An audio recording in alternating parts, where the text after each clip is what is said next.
नमस्कार। आज हम कुछ बहुत पुराने ग्रंथों की गहराइयों में उतरेंगे और इंसान के स्वभाव से जुड़ी एक बड़ी ही जबरदस्त कहानी को समझने की कोशिश करेंगे। यही सवाल हमारे आज के इस विश्लेषण का केंद्र है। मतलब हजारों साल पहले हुआ एक संकट आज भरोसे और शक को लेकर हमारी अपनी लड़ाइयों के बारे में क्या बता सकता है। असल में ये कहानी सिर्फ पानी की नहीं है, ये उससे कहीं ज्यादा गहरी है। तो हमारी कहानी की शुरुआत होती है एक रेगिस्तान से। एक ऐसी जगह जहां जिंदगी और मौत के बीच का फासला सिर्फ पानी की कमी है। जरा सोचिए, इस एक सवाल में कितनी हताशा और कितनी कच्ची भावनाएं भरी हुई हैं। इज़राइल के लोग जो अभी अभी मिस्र की गुलामी से आज़ाद हुए हैं, अपने नेता मूसा के पीछे पीछे चल रहे हैं और अब रेफिदीम के रेगिस्तान में फंसे हैं। यहां वे जबरदस्त प्यास से तड़प रहे हैं। देखिए, पानी की कमी ने लोगों में घबराहट पैदा कर दी। और हम सब जानते हैं, जब डर हावी होता है तो समझदारी जवाब दे जाती है। उन्होंने क्या किया? उन्होंने अपने ही नेता मूसा के खिलाफ विद्रोह कर दिया और अपनी आज़ादी के मकसद पर ही सवाल उठाने लगे।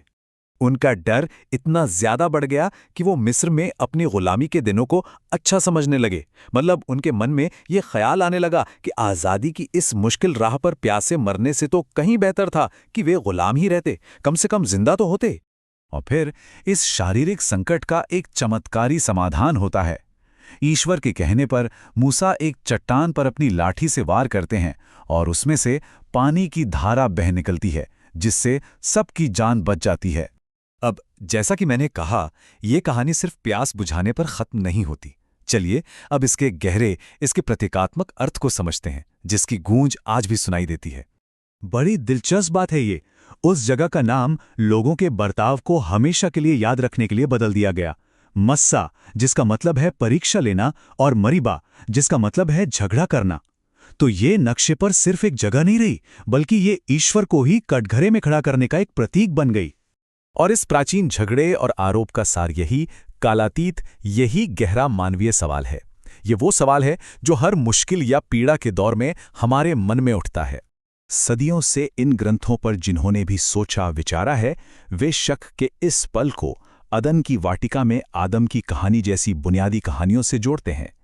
ये इस बात को दिखाता है कि ईश्वर पर शक करना ये एक मुख्य मानवीय संघर्ष है जो हमारे जीवन में जहर घोल सकता है। तो फिर शक के इस संकट का जवाब क्या है? आइए विश्वास की बाइबल की अवधारणा को थोड़ा समझते हैं। बाइबल के भजनों यानी ज़बूरों में इस घटना पर सीधी टिप्पणी मिलती है। ये एक तरह का आह्वान है, एक पुकार है कि एक अलग रास्ता चुनो, शक और झगड़े की जगह सुनने और भरोसा करने का रास्ता। विश्वास यानी फेथ शब्द की जड़ को समझना यहां बहुत जरूरी है। इसका मूल अर्थ कोई हवा हवाई धारणा नहीं है, बल्कि किसी ठोस चीज पर निर्भर रहने, उस पर टिक जाने का एक असल काम है।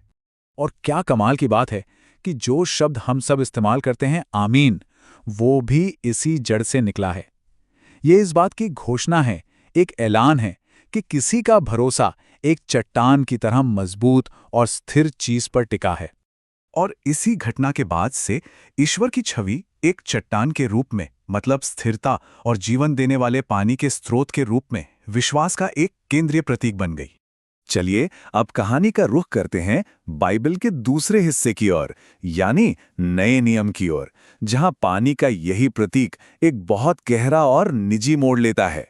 कहानी हमें याकूब के कुएं पर ले जाती है, जहां यीशु एक सामरी महिला से मिलते हैं, जिसे उस समय के समाज में एक बाहरी व्यक्ति माना जाता था, और उसे एक बड़ा ही हैरान कर देने वाला प्रस्ताव देते हैं।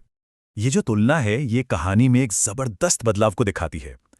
एक तरफ है चट्टान से निकला पानी जो अस्थायी है, बाहरी है और शारीरिक प्यास बुझाता है, और दूसरी तरफ है ये जीवित जल जो अनंत है, आंतरिक है और आत्मा की प्यास बुझाता है।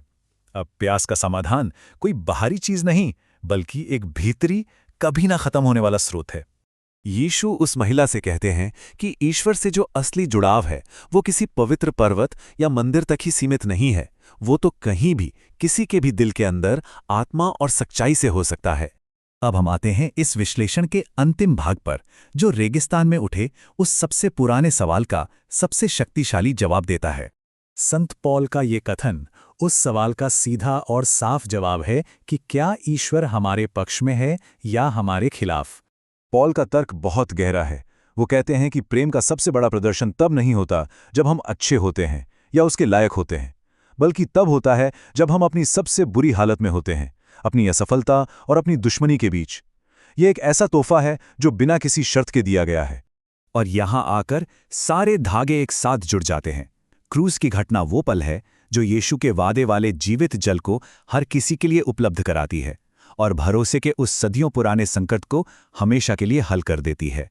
हम इस विचार को जगाने वाले सवाल के साथ अपनी बात खत्म करते हैं, जो बाहरी निर्भरता से भीतरी शक्ति तक की इस पूरी यात्रा का सार है।